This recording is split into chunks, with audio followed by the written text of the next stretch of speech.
Salam, saudara-saudara yang terkasih dalam Yesus Kristus. Selamat datang kembali dalam renungan kita pada hari ini. Kiranya berkat Kristus melimpah atas kita sekalian. Renungan hari ini terambil dari Galatia 5 ayat 25 yang berbunyi, "Jikalau kita hidup oleh Roh, baiklah hidup kita juga dipimpin oleh Roh." Temanya adalah bertambah peka terhadap Roh Kudus.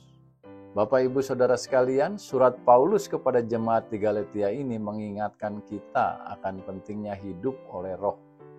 Ayat yang singkat ini mengandung panggilan yang mendalam bagi setiap kita untuk tidak hanya menerima Roh Kudus, tetapi juga untuk terus bertumbuh dalam kepekaan terhadap pimpinan Roh Kudus dalam setiap aspek kehidupan kita.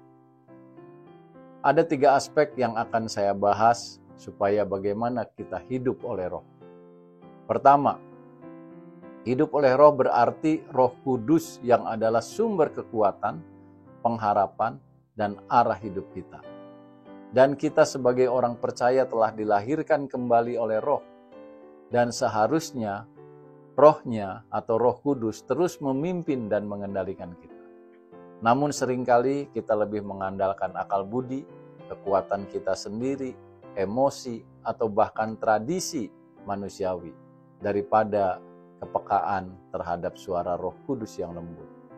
Yang kedua, bertambah peka terhadap Roh Kudus adalah sebuah proses yang berkelanjutan. Hal ini memerlukan kerendahan hati untuk mengakui keterbatasan diri, dan kita harus bergantung penuh kepada Allah. Kita perlu melatih diri untuk mendengarkan suara Roh melalui firman Tuhan yang kita renungkan, melalui doa yang sungguh-sungguh, dan melalui persekutuan dengan saudara-saudari seiman yang saling membangun satu dengan yang lain. Yang ketiga, kepekaan terhadap Roh Kudus akan memampukan kita untuk membedakan antara bisikan hati nurani yang benar dan godaan duniawi.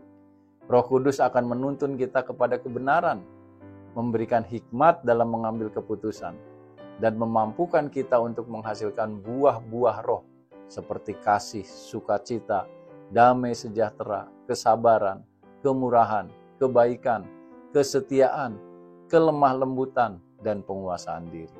Dari Galatia 5 ayat 22-23. Sebagai kesimpulan, marilah kita senantiasa merindukan dan berupaya untuk bertambah peka terhadap Roh Kudus.